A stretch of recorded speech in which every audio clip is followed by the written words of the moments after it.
What's up, everybody? Charlie Marlowe here. We're going to talk Cardinals baseball in just a second and hear from Cards catcher Andrew Knizner on the disappointing first half of the season for the team, on a very awkward injury he's dealing with right now, and also looking ahead to the second half of the season and the trade deadline where the Cardinals got to get things going quickly, you think, right out of the gate, unless they're going to move a lot of pieces, and maybe they're going to do that anyway. I think they should. But anyway, we'll get to that in just a second. I'm here at St. Louis Equipment on New Hampshire Street. They also have a location in St. Charles. On the web, stlmowerrepair.com. Over there you see St. Louis Lawn Care. They also can hook you up with your lawn care needs, and in terms of mulch and rock and all that, but also weed control and treatment of your grass. They do it all. They've been cutting my lawn for probably, 3-4 years. We did a remote here last year for Hot Take Central on 590 The Fan. I just bought a trimmer for my yard. Last year I bought a leaf blower. They do it all. Look, they got all the rock. They got all the mulch. Like I said, I'll do a turnaround. All these awesome mowers that they have, right? The seated mowers. They have the push mowers. They got wheelbarrows. They got everything. I'll do a little 360 for you. It is STL Equipment, 2 locations.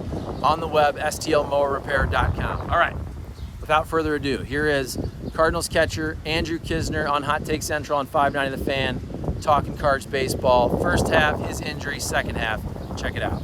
We actually had like a little debate on what you've been doing, where you're at now, and I said you're probably in St. Louis doing some treatment, probably working on some things because you're very disciplined. I believe Charlie said that you stayed in Chicago and hung out. What'd you do last couple days for the break?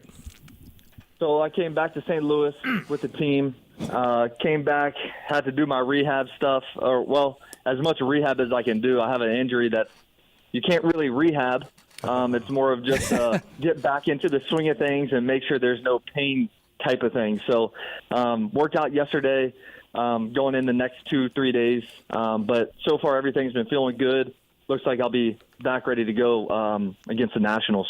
So, and that's great to hear. Before we get into the details of that, I am curious. So if you didn't get injured, I was just thinking, if I'm a baseball player and I got 4 days and you end up in Chicago in the summer, I'm just thinking with how crazy travel is these days, do you want to go to Florida and risk your flight there and back?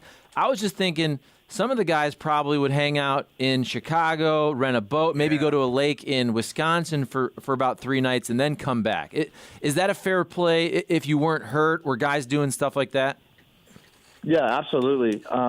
Chicago is a great city. My girlfriend worked in Chicago for a little bit, so I always enjoyed my time going up there and being able to hang out with her and during the off season. But I absolutely love Chicago. It's one of my favorite road cities to play in, just because there's so much to do. I mean, they really have anything you want. A lot of good food options. You know, you can go to the beach in the summer. You know, rent a boat, like you said. So Chicago is definitely a really cool spot to hang out. Well, we were all worried about you, man. You know, everybody in St. Louis has been worried about you, especially the women folk. What exactly happened, and how do you recover from it, and how painful was that situation? Yeah, just, foul tip below the belt. Woo! It's one of those freak things that just come with the job of being a catcher and really just being a baseball player. But, I did what I could do, and that's where cup. And, thankfully, I think, obviously the cup definitely helped. But still, when you have a pitch coming in over 95 miles an hour, it's gonna rattle you up a little bit down there. So, went straight to the emergency room just to get checked for any internal bleeding and anything like that. So, but everything turned out good. Everything checked out, structurally intact, and just turned out it was basically just a bad bruise. So once the bruising and some of the swelling and pain went away, then I was pretty much clear to get back to some baseball activity. Kiz, I think you took Charlie out. We lost Charlie for about 30 seconds right there. So, Kiz, it's one of those things, and I can't remember. Were you on the team when it happened to Yachty? I can't remember the year that happened. No, so I was in AA at the time, and that's actually how I got called up to AAA for the very first time. That was back in 2018, if I recall, because Carson Kelly went up from Memphis to the big leagues, and then I filled in for Carson Kelly in AAA. So Yachty actually did. He did reach out and text me and make sure I was doing okay, and that was always nice to hear from him. But especially because he knows exactly that type of pain. So thankfully, it wasn't anything as serious as Yachty where I was going to have to miss significant time. So I got about as lucky as you can get for getting hit below the belt. Yeah, so I almost don't even want to talk about it because when I do, I start to cringe. I know, so do I. You kind of want to get into the fetal position. Yeah, cover. But if I'm not mistaken, I think Hicks was on the mound for Yachty, and I remember them showing the replay, and it was this slow motion replay where you almost saw the waves reverberating. Oh, God. And they kept showing the replay. I almost fell off the couch watching it. Yeah, no, it's definitely a painful thing to watch, that's for sure. So, kids, I mean, obviously you talk a lot about just what goes into being a catcher all throughout the sport. Where does this rank? I mean, is this one of those moments where you're just like, oh, my God, this is as bad as it gets? Or have you ever, taken anything off, a finger or something fouled off in a bad way? Yeah, no, it's this is probably the worst one I've ever got. The pain was, I would say the pain for that first 12 hours after getting hit was probably the worst pain I felt my entire life. It was just, that gut pain, right below the belly button. It just felt like there was a sword stuck all the way through my midsection and just constantly turning for about 12 straight hours. Oh, yeah. It definitely was painful. And, I never like coming out of a game unless I physically cannot go back out there. And so for me to come out of a game like that, then, it was pretty serious. All right, so let's focus on baseball here. We've tackled that topic. So how do you look at, first of all, why don't we evaluate the first half for you guys? Obviously, did not go as expected, but just what do you think happened? I mean, do you like the fact that at least you had a little positive momentum at the end, winning a series against the White Sox? But how do you evaluate the first 90 for you guys? I think it was just a lot of inconsistency, and I think that's pretty much the best way to sum it all up. I mean, there was times where, I got asked a ton, do you think this is the series that turns you guys around? We had really good moments in that first half where we looked like the team we should be day in and day out. So we did play a lot of really good baseball. We also mixed it in with playing very poor baseball, which is uncharacteristic for, the team that we have and for being the St. Louis Cardinals. So for me, it was a consistency thing. I just don't think we were clicking in all phases every night, or at least close to clicking in phases every night. But we definitely showed signs that, we can be a good team. And if we do get that consistency and we get that ball rolling, hopefully we can make a run in the second half. So we'll just have to see how we come out of this break, get some guys rested up and get after it. Yeah, it's kind of a weird spot to be in. Do you guys feel like, or you talk about the fact that if you're going to get back in it, I would think you have to be super hot right out of the gate, because the team and the organization is also in this odd spot where I've been here 15 years and the Cardinals have never been in this spot where they may actually sell off some pieces instead of adding. And I would think the only way that doesn't happen is if you guys go on this crazy run immediately. Do you look at it like that? I think so.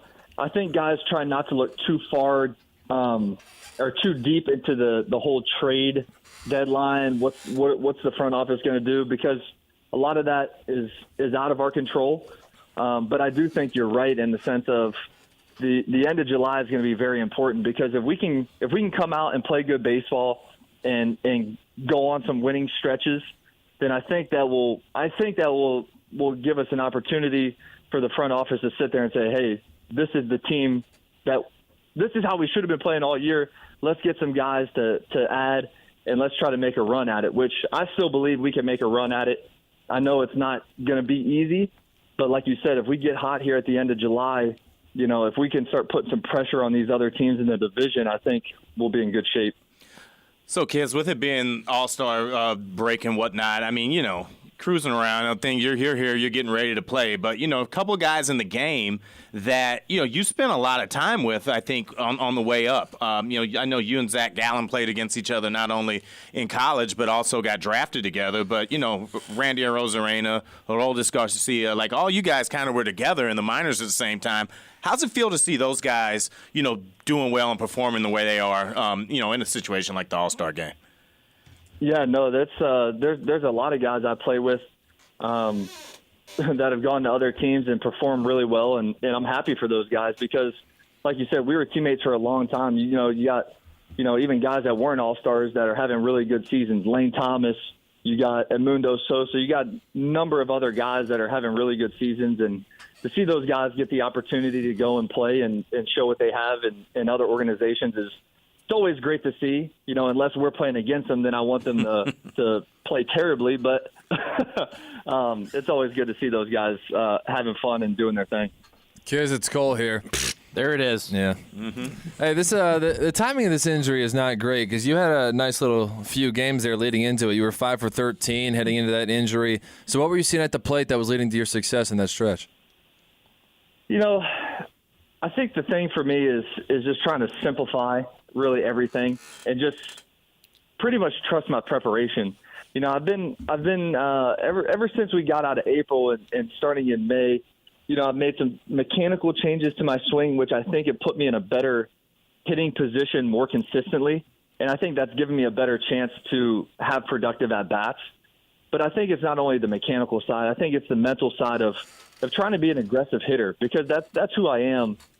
Down at my core, I want to get up in the box, get a pitch I can handle, and try to put a really good swing on it through the middle of the field. And when I got back to that mental approach of just see the ball and hit the ball as hard as you can through the middle of the field, I think that's what's kind of started turning my season around. So I would say it's a pretty even mixture of those mechanical adjustments mixed with that mental approach of getting back to kind of my core and my identity of being an aggressive hitter. When you're putting together that preparation, how often do the words launch angle and exit velo come up? Is that something that's a little bit overblown, or are those words literally what you guys use to prepare? I would say less launch angle and more about exit velo because, I'm trying to hit that ball as hard as I can. I'm trying to square that ball up perfectly. So if I square that ball up perfectly, it should be about a head-high line drive, right over the pitcher's head, right into the outfield. And I'm just trying to hit the ball as hard as I can.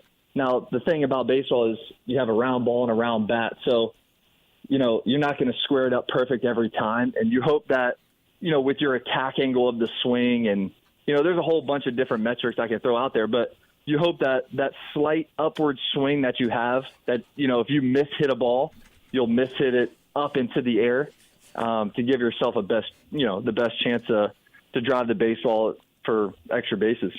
So, are you, during the break, are you watching a home run derby? Are you going to watch an All-Star game? Or are you just like, man, I don't even want to watch baseball. I need to get my mind away from it for a second, and I'm going to watch reruns of Game of Thrones? I do love Game of Thrones, but I watched the home run derby last night. I was cheering for Randy because he was, like you said, like you guys say, play with him. I was cheering for Adolis as well, but Randy is just the ultimate entertainer, and I wanted to see him, win that home run derby. But he put on a great show and came up just short. But it was fun to watch. I'll probably flip on the All-Star game and watch, Arenado take a couple at bats or whatever he's going to do, and then once he comes out of the game, I'll probably switch it over to Game of Thrones. I get you, man. That's what you do, dude. I get you. You talk about that derby. Julio Rodriguez hits 41 home runs in one round. My back hurt watching I that. mean, you're just blown up. I mean, and you hit for a living, but to do that, how tired did that guy have to be?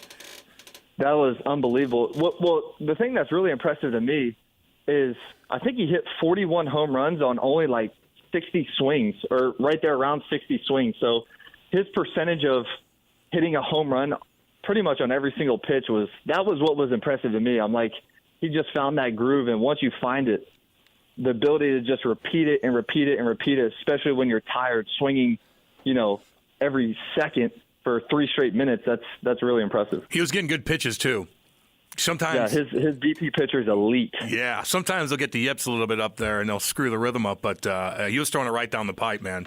That was fun. That was fun to watch. Again, my back hurt watching it, but man, hey, I'm glad you're doing better. Can't wait for you to get back in the lineup. Enjoy the rest of the break, and we'll talk next week, big boy. Sounds good, guys. I'll see y'all later. See you, kids. Thanks, kids. Right on. You dude. Andrew Knizner doing well. He's doing well.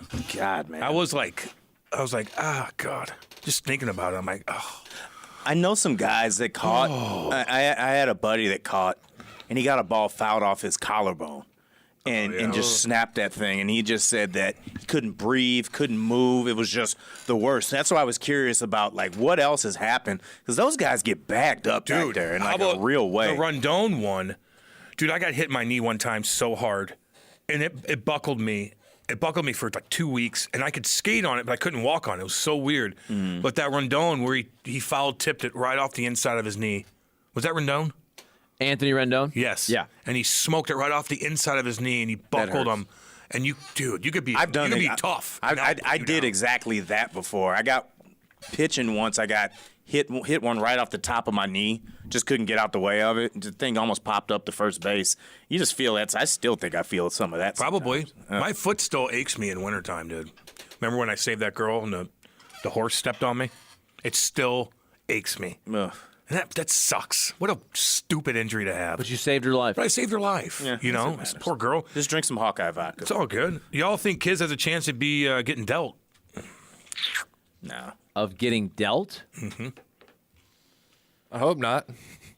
Well, I think Kiz's short-term future more is going to be a battle with Ivan Herrera, most likely. Probably more for next year. Yeah, I think. Yeah, I don't with all the shakeup you've already had behind the plate this year in this team. I don't see it happening now. I mean, who knows? I mean, when you've got guys in the system, catcher in the Cardinal system could be competitive over the next few years, which is kind of an odd thing considering what they just spent on it. But I mean, they've got some talent at the position. I mean, don't you think it's more likely? It would be more likely to me because Herrera is still technically a prospect. Yeah. It'd be more likely that he gets dealt. Herrera's probably the type of guy that when you because always cashing in on prospect equity, do that if you can get that. If they're going to make moves, and I had this debate the other day about just how difficult it is to say what kind of moves the Cardinals have got to make. Like whatever happens over the next few weeks, are you making moves for right now? I think you find that out pretty quickly. In the next 2 series or so, you're going to know whether that matters or not. But are you going to start trying to make early tweaks to where you think you need to get for next year? Like this is a big yellow light situation they're in going towards this deadline to me. They're going to have to give up some good players. Like if you read the article about, is it George Kirby, who's an all-star for the Mariners? Yeah. And he's not a big strikeout guy, but he's a very good young pitcher, around a 3 ERA, but he's the type of guy that you would have for a long time. I think 4 or 5 years of control, whatever it is. So what I've read is the Mariners basically said, no, he's untouchable. Now, if that's true or not, we'll see. But to get somebody like that for 4 or 5 years of control, you got to flip 4 or 5 years of control of a Donovan, of a Nootbaar, and maybe more. Yeah. So it's not going to be easy. Everybody wants young, controllable pitching. Nobody wants to go into free agency and spend all this money on a 31-year-old starter, and then you see all these guys are making $25 million a year. And I will say this: how many of them are good? Some of them are every once in a while. I mean, you can see some of these shorter deals. Look at Michael Wacha. Look at Nathan Eovaldi. But a lot of these big contracts, I know Scherzer, Verlander, they're older.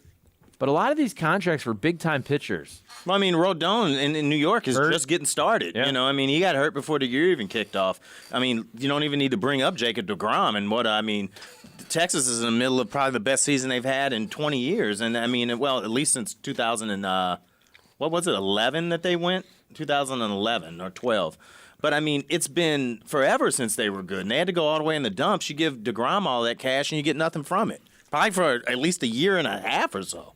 It's a crapshoot, and I understand why teams might be a little bit hesitant to spend big money on the mound, but I think you have to be competitive up there, even if you're not doing the top of the market deal. You got to get engaged in it, and if there's anything that the Cardinals need to figure out a way to do is decide how they're going to, not if, but how they're going to get engaged into that market. Cole. Yo. So was it Jesus that kept you from wheeling that girl to your apartment? Matt Marie wants to know. Yes, but if not you on are my- religious, I mean, like, Well- do you feel bad after you make love without being married? No. Okay. I'm just asking. Jesus did interfere, but it wasn't on my end. It was on hers. Oh, God. Well, she had like a second thought, like, no. No, she didn't have second thoughts. She just let it get really, really far. And then at the very And then end, Jesus goes, no. Yeah, then Jesus showed up at the end. Well, some ladies look at it differently from a biblical sense. There are things you can do and things you're not supposed to do. Now, to me, they're kind of all the same. I know the same, Charlie. But other people look at it differently. Like you can hit a triple and that's fine, but then a home run is not allowed. Yep, exactly. So Apparently, Jesus is okay with triples. triple. What is a triple anyway? You can kind of use your imagination. Okay. Trying to steal home. Okay. I'm It's just like asking. Ellie De La Cruz. Yeah. He hits a ball in the gap, and he runs beautifully. His helmet comes off. Well- His hair's bouncing. He slides headfirst into third. Yeah. What but- you don't want to be doing is stealing bases, though. Move those runners along, yeah. but don't be out here stealing bases. These Bible thumpers telling you you're going to hell is funny. Isn't it a sin to pass judgment? At least I'll be warm in That's the a winter. sin. I'm K-Dub, what up, baby? Dead in hell already. K-Dub. Oh, God, let's see. Call the Undertaker. He'll save you. Great real talk clip from Ronda Rousey. Check it out. Wombat. Real talk clip. What'd she say? Oh, she was talking about men playing in women's sports and stuff like that. I think Real she had a statement on that. You know. Is Real Talk a podcast or a show? No, Real Talk is Real Talk's like a podcast. Like it's a, there's a bunch of interviews called Real Talk. It's pretty good. They have a bunch of athletes and stuff on. Let's see here. Not real sports. It's called Brian Gumbel. Real Yeah. Talk. That's a good show. TED Talk, too. I listen to those sometimes. TED Talk. Get Frank in here when you're talking about Christianity. You'll learn a thing or two from him. Oh, Frank, and I love Frank. The other day he's talking about how once they get divorced, they get new women, and they're not together in heaven and all that. They're kind of all happy. They're all kind of giddy about that. It seemed like, hey, if I don't have to be with my wife in the afterlife, sounds like a good There deal. is no radio show in St. Louis that talks more about the sexualization of women than the Hollywood Casino Press Box. What? Do you listen to that show? It's done respectfully. I was going to say. I thought we were about to take I was like, whoa. I thought we were about to take a direct shot Whoa. at somebody else. I don't know about No, that. I Frank don't know does it in a about that. respectful way. The you? thing I always found so I'm on that funny. show. No, I know, but this is going back. Ever since I've been here, I always thought it was so funny that Frank would always talk about Patricia Heaton, who is the Still does, is the purple mom dress. and wife from Everybody Loves Raymond. Who, don't get me wrong, beautiful woman. Look her up. She's all right. You've seen her, I don't remember. the mom from Everybody Loves Raymond.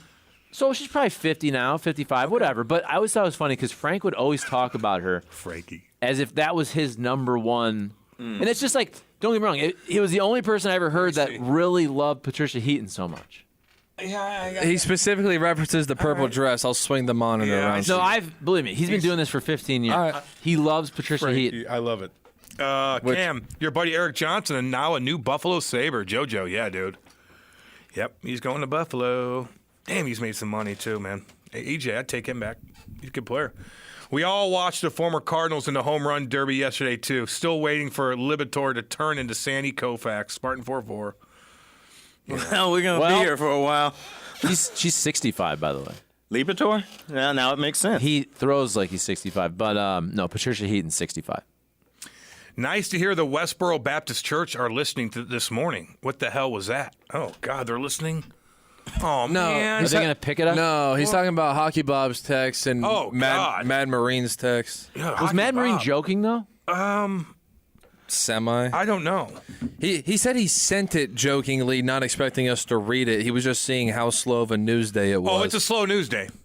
No, there's so many things happening. So many things this season. Yeah, hey. Larry Nassar. We're on day 15. Oh, God. Oh, well. What did he do? So, yeah, Larry Nassar. Wait, can we do a Larry Nassar and the Northwestern and the New Mexico State in the same? Yeah. We're going to be the official voice of pedophiles if this keeps God up. almighty. The Big Ten's not in a good spot What right a now. scumbag he is. Good Lord. He got stabbed. He's still alive.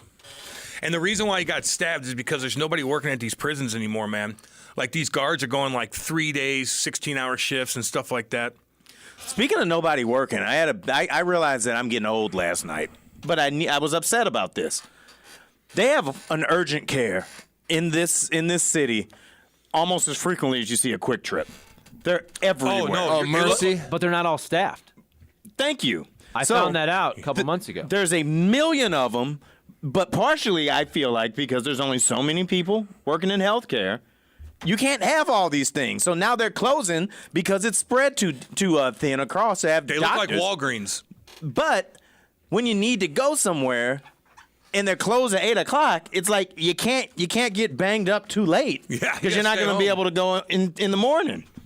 I wonder if during COVID, so many people were getting tested and all that and going in there. It's popped up everywhere. And then all of a sudden it ends. Because I went to the one that's right there on Manchester and Lindbergh, right here.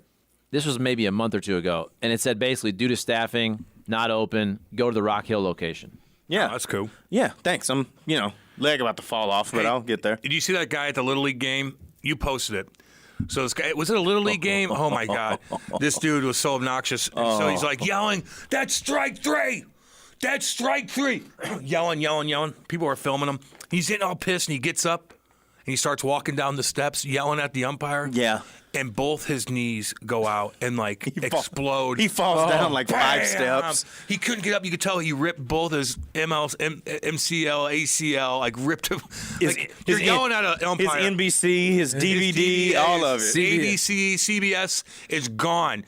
And that's just kind of what you get, man. Like, you're just yelling at this guy. You're yelling at this umpire. Now, that was Jesus. There it is, dude.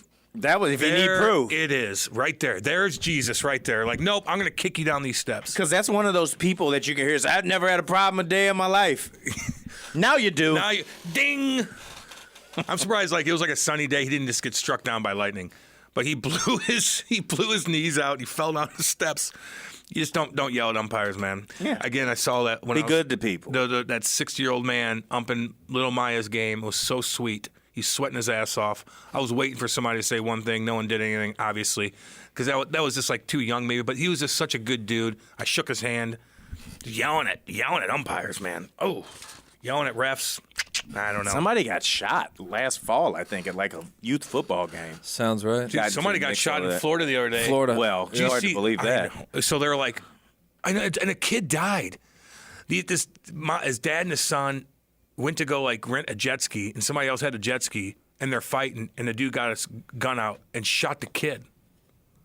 What the hell is that? Jeez Louise. Oh, man. So I read an article today in the paper about St. Louis bidding to get the World Juniors here, which All right. that'd be a big deal. Let's get it. Like World Juniors, that's where Connor Bedard just played and stuff like that. The best kids under 20. You'll get Sweden, you get Finland, you have people from all around the world. It'll be the biggest international event since when? Since the U.S. the gymnastics trials. It'll be the biggest international event in St. Louis since when? Go. The gymnastics trials. When was that? What, 2? Nope. It was right before the last Nope. the Olympics. Nope. At Chaffetz? Yeah. Well, why is he wrong about that? Because he's wrong. Way off. Since when? This better be huge. Well, I feel like this is a matter of opinion, though.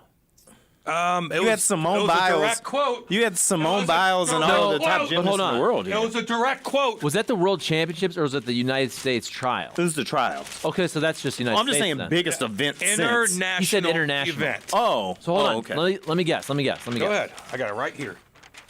International event in St. Louis, Missouri. Yes. Sporting event. Yes. Monster Truck Rally. Nope. The Royal Rumble. Are you going back to the Olympics? Hold on. 1904. Are you? World's That's Fair? gonna be what I say. I was going to say 1904. Well, speak up. He talked about the marathon. Yes. No, it was the Olympics. No, it's the World's Fair. The World's Olympics Fair. were here with the World's Fair. World's Fair. At Forest Park. Forest Park, and that's where all those buildings. That's why popped Forest up. Park exists for the most part. So what they'll do is, now I was reading it, and I don't want to chirp St. Louis by any means, but they're going to have a rink underneath the arch. Stuff like that. But you better get security down there, For a baby. game or for fun? For like fun. Yeah. And maybe for a game. I don't know about that part. But they'll take Union Station and they'll make that just a hockey mecca thing. And they'll be kind of cool. They did that for All-Star game. It looked great. It looked great, didn't it? You're absolutely right. It looked damn good. Put a bulletproof sweater underneath. Well, you just have to have a ton of cops. Did anything happen during the All-Star game? Nothing. Not one. I didn't hear one bad thing about when the All-Star game was here from the NHL. Everybody was downtown. People from all over the place were here. I didn't hear one horror story from them. But then you hear horror stories going down to Busch Stadium here and there. So when they want to do something, they'll have the right security and the police presence, and they'll be able to pull it off. Chris Zimmerman, he doesn't play around. Obviously, look at all the stuff that has happened in the past 5-6 years. That would be really, really cool. Let's see, it'd be like the hockey showcase at Union Station, rink underneath the arch, people from all over the world here. I hope they get it for 2026. And if they don't get the bid, but man, they're like, because the World Juniors it's either in Canada, and then the next year it's somewhere in the U.S. or in Europe, and it goes back to Canada every other year. So if you don't get it now, you're probably not going to get it for a long time. Who are we up against? Minnesota. But have they had it before? Don't know. Well, we would be the most south it's ever been a part of. We barely missed being able to bid the World Cup because the new stadium wasn't done. I mean, and that'll be here in 24 or 26. The soccer World Cup. That's 26. That's 26. I mean, so Kansas City is going to have a piece of that, and then other cities that are there. So yeah, you got to go to bat for stuff like that if you want to move things forward, though. Absolutely. In a major way. Absolutely. That'd be really, really cool. Minnesota last had it in 04. Oh, Screw them. give it to us then. Screw them. We need it. St. Louis had it in 2020. Okay, Cam. Wait, what? What? What are we talking about? What'd you just say? So St. Louis had it in 2020? No. This is a World Junior Championship. Gotcha. World Junior hockey. What were you looking on the at? ice? NHL All-Star game. Oh, Yeah, we're not due for another one of those. No. Or a Not winter, for like or 30 a winter years. classic, probably. No, unfortunately. We're not even due for another MLB All-Star game yet. No, I know. That was what, 2008? 6. 2006? I think it was Right? 9. No, 06 9? was PNC. 6 was the series, and then when the stadium opened. You're right. What do you guys think about bear clamps or razor blades underneath my door handle? What do you think about bear clamps or razor blades under my door handle downtown? Or maybe a car that explodes when the windows get broken out? Timmy Van Gelden. Yeah, I mean, you'd probably kill innocent people if your car exploded, if somebody broke the windows. I would say that'd be probably pretty hardcore if it's a kid walking by or something at Busch Stadium. I'd say probably no. Cam, have they started having youth hockey tournaments at Centene yet? Yeah, dude. Yeah. Since like day one. Why do you think they built that damn rink with 4 rinks in it? You're not going to host tournaments? There's a AAA tournament every single weekend, Hockey Bob. Every weekend. They built it so that you could play in That's the one thing, yeah. You could play in fantasy games. They built a 4-sheet rink Next to a casino. next to a casino, and they're like, we're not going to host tournaments. That's the one thing they're not going to do. Get out of here, Hockey Bob. The heck you doing? Jesus wouldn't like that. Let's see here. Jesus? World Juniors are right after Christmas, right? Yeah, they are. Dude, it's awesome. Like, that tournament is awesome. It's Let's like, get it. Let's go.